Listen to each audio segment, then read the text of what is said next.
안녕하세요. 이 영상에 오신 것을 환영합니다. 이 영상에서는 주원호 형법총론을 기본 교재로 하고 있습니다. 이 영상의 내용입니다.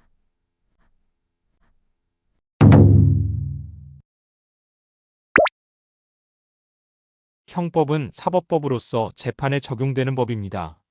형법이 범죄와 제재에 관하여 규정하는 실체법이라면 형사소송법은 사법의 절차에 관하여 규정하는 절차법에 속합니다.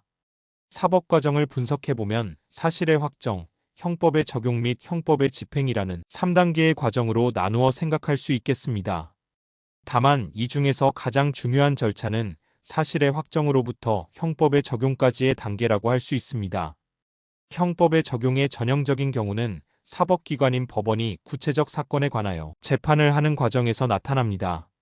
이러한 과정을 수사 절차, 공판 절차 및 집행 절차로 이루어지는 형사사법 절차에 대입하게 되면 수사 절차와 공판 절차를 통하여 사실의 확정과 형법의 적용이 이루어지고 집행 절차에서는 형법이 집행됨으로써 최종적으로 형법이 실현되게 되는 것입니다. 다만 공판 절차는 사실의 확정을 위한 절차와 형법의 적용을 위한 절차를 모두 포함하고 있습니다. 법의 적용이란 법 규정에 발생한 사실을 포섭시켜 법의 효과를 이끌어내는 작용을 말합니다. 흔히 법의 적용은 적용될 법 규정을 대전제로 하고 발생한 사실을 소전제로 하여 후자가 전자에 포섭되는 것에 의하여 결론으로서 판결을 도출해내는 3단 논법적인 구성 방식을 취하게 됩니다. 이와 같이 법의 적용은 법률 규정, 법률 사실 및 법률 효과라는 3단 논법의 형식을 거쳐서 행하여집니다. 예컨대 사람을 살해한 자는 사형, 무기 또는 5년 이상의 징역에 처한다는 법 규정을 대전제로 하여 갑이 을을 살해했다는 사실을 소전제로 하여 그 포섭의 결론으로서 갑을 사형에 처한다는 판결을 이끌어내는 것이 살인행위에 대하여 살인죄에 관한 형법 제250조 제1항을 적용하는 것입니다. 이와 같이 법적 3단 논법은 추상적인 법규범을 구체적인 생활관계에 대입하는 형식으로 행하여집니다. 이것이 바로 소위 말하는 법의 적용입니다. 법의 적용 과정을 구체적으로 다시 보면 다음과 같습니다. 첫째, 법규범을 하나하나의 요건과 효과로 분해하고 각각에 대하여 해석합니다. 둘째, 생활관계를 하나하나의 사실로 분해하고 법의 요건에 맞춥니다.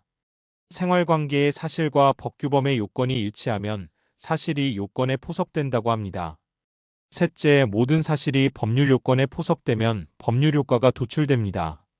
결국 제1단계로 법규범을 분해하고 제2단계에서 생활관계를 분해한 후 이를 법규범에 맞추어 보고 제3단계로서 결론을 도출하는 과정을 거치게 됩니다. 이와 같이 3단계를 거쳐 법적 결론에 이르기 때문에 법적 3단계론이라고 합니다. 법적 3단계론에서 주의할 점은 제1단계에서 법의 해석과 제2단계에서 사실을 요건에 포섭하는 경우 제1단계에서의 해석자와 제2단계에서의 포섭자의 가치 판단이 행하여진다는 점입니다. 다만 해석자의 가치 판단은 무엇을 우선시켜야 하는가에 두어짐에 반하여 포섭자의 그것은 사실관계의 이해의 조정에 두어지게 됩니다. 그렇지만 해석자와 포섭자의 가치 판단은 그의 경험이나 가치관에 따라 결론이 달라질 가능성은 여전히 남겨놓고 있다는 점에 주의하지 않으면 안 됩니다. 여기서 법학의 3단 논법은 법적 가치 판단을 포함하고 있기 때문에 가치 판단을 포함하고 있지 않은 논리학의 3단 논법의 경우와는 그 결론을 달리할 수 있습니다. 따라서 법학의 3단 논법은 결론을 정당화하기 위한 수단으로 사용될 수 있는 여지가 충분하다고 할 수 있습니다. 형법의 적용은 정확성과 공정성을 잃지 않아야 합니다. 형법의 집행의 결과는 피고인이나 수용자에게 중대한 영향을 주기 때문입니다. 여기서 형사 절차를 포함한 사법 절차는 정확성을 담보하기 위하여 3심제를 원칙적으로 채택하고 있으며 공정성을 담보하기 위하여 법관의 독립과 신분을 보장하고 있습니다. 법관은 헌법과 법률에 의하여 그 양심에 따라 심판하며 법관은 탄핵 또는 금고 이상의 형의 선고에 의하지 아니하고는 파면되지 아니하며 징계 처분에 의하지 아니하고는 정직 감봉 기타 불리한 처분을 받지 아니하도록 하고 있습니다. 아래에서는 법의 적용을 위해 필요한 요소, 즉 사실의 확정과 법의 해석에 관하여 살펴보기로 하겠습니다. 다만 법의 해석에 관하여는 다음 영상인 제5강법에 적용해서 상세히 고찰하기로 하겠습니다.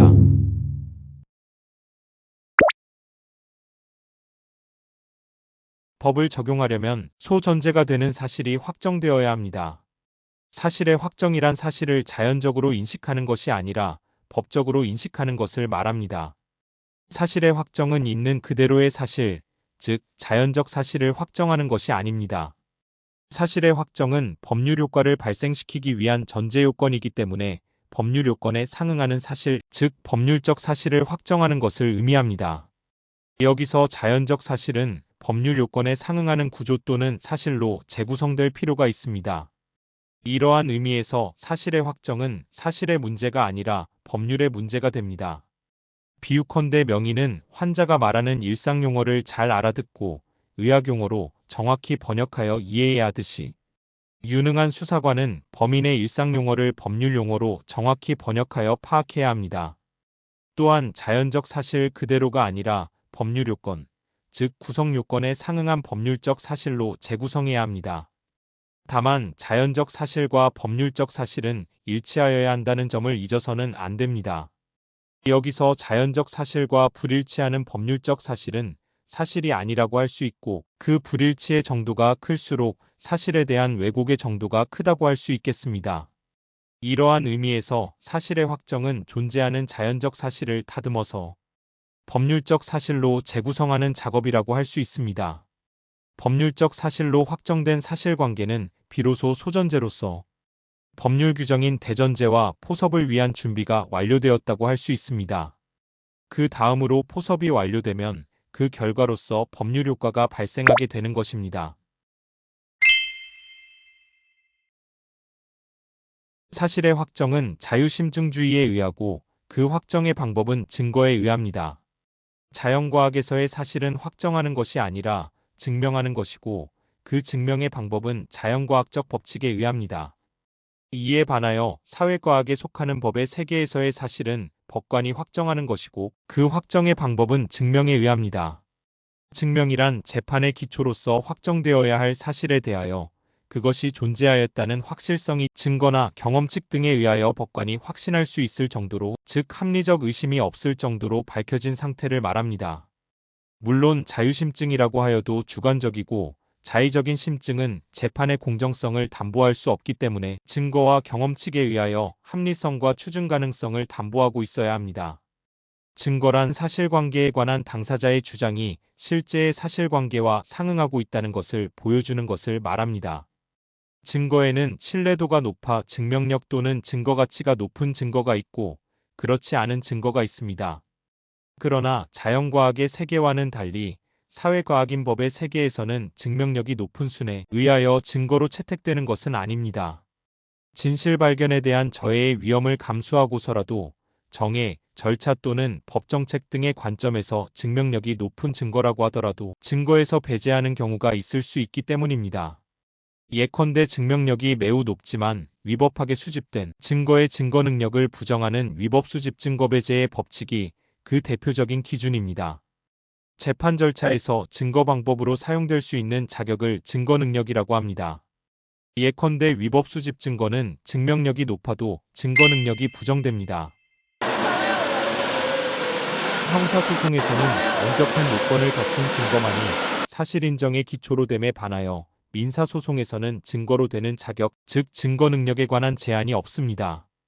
그러나 증거에 대한 증명력의 평가에 있어서는 형사재판이든 민사재판이든 법관의 자유로운 심증에 의한다는 점에서는 공통됩니다. 형사소송법은 사실의 인정은 증거에 의한다고 하여 증거재판주의를 규정하고 있습니다. 즉, 엄격한 증명의 대상으로 되는 사실에 대하여는 증거 능력을 가진 증거에 대하여 법정의 증거조사 절차를 거치지 않으면 안 됩니다. 예컨대 피고인의 반대 신문권의 보장과 실체적 진실 발견을 위하여 전문 증거는 원칙적으로 배제되고 신뢰도가 높은 증거만이 사실 인정의 기초로 됩니다. 무엇이 엄격한 증명의 대상으로 되는가에 대하여는 견해가 일치하지 않지만 형벌권의 존부와 범위를 정하는 사실이 엄격한 증명의 대상으로 된다는 점에 대하여는 다툼이 없습니다. 소송법적 사실은 자유로운 증명으로 족하다고 해석되고 있습니다. 증거의 증명력은 법관의 자유로운 판단에 맡겨져 있습니다. 형사소송법은 자유심증주의를 명문으로 규정하고 있습니다. 증명의 정도는 합리적 의심이 없는 증명 또는 확신에 이르기까지 검사로 하여금 증명할 것을 요구하고 있습니다. 따라서 범죄 사실에 대하여 합리적 의심이 없는 정도의 증명이 없는 경우에는 피고인 사건에 대한 범죄의 증명이 없는 경우로서 무죄로 판결되어야 할 것입니다. 대법원도 형사재판에서 범죄 사실의 인정은 법관으로 하여금 합리적인 의심을 할 여지가 없을 정도의 확신을 가지게 하는 증명력을 가진 엄격한 증거에 의하여야 하므로 검사의 증명이 그만한 확신을 가지게 하는 정도에 이르지 못한 경우에는 설령 유죄의 의심이 가는 사정이 있더라도 피고인의 이익으로 판단하여야 한다. 고 판시한 바 있습니다. 한편 민사소송에서는 증거로 되는 자격, 즉 증거 능력에 대한 자격 제한은 없기 때문에 전문 증거 등도 증거로서 채택됩니다. 민사소송에서는 위법 수집 증거에 대한 증거 능력에 관하여는 다툼이 있습니다. 사실의 인정에 대하여 법관은 구두변론의 전취지 및 증거조사의 결과를 참작하여 자유로운 심증에 의하여 사실에 대한 주장을 사실로서 채택할지 여부를 판단합니다. 민사소송법도 자유심증주의를 명문으로 규정하고 있습니다. 필요한 증명의 정도에 관하여 소송상 인과관계의 입증은 일점의 의혹도 허용되지 않는 자연과학적 증명이 아니라 경험칙에 비추어 증거를 종합하여 검토하고 특정한 사실이 특정한 결과 발생을 초래하였다는 관계를 시인할 수 있는 고도의 개연성을 가질 것을 필요로 하고 그것으로 족하다고 하고 있습니다. 이는 형사사건에서보다는 훨씬 완화된 기준이라고 할 수 있겠습니다. 사실은 증거에 의하여 확정됩니다. 증거의 자료로는 당사자 본인의 진술이나 자백, 증인의 증언, 전문가의 감정, 문서에 의한 증거, 현장 검증 등이 거론될 수 있습니다. 증거는 원칙적으로 그 사실을 주장하는 측에서 거증해야 합니다. 형사소송에서 거증 책임은 원칙적으로 원고인 검사에게 고정되어 있습니다.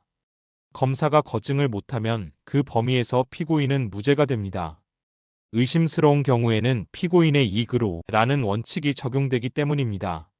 이러한 이유에서 민사소송에서와는 달리 형사소송에서는 입증의 곤란을 해결하기 위하여 예컨대 동일한 위난으로 사망한 경우에는 동시에 사망한 것으로 추정한다거나 실종 선고를 받은 자에 대하여는 그 기간이 만료한 경우에 사망한 것으로 의제 내지 간주한다는 편법은 사용되지 아니합니다.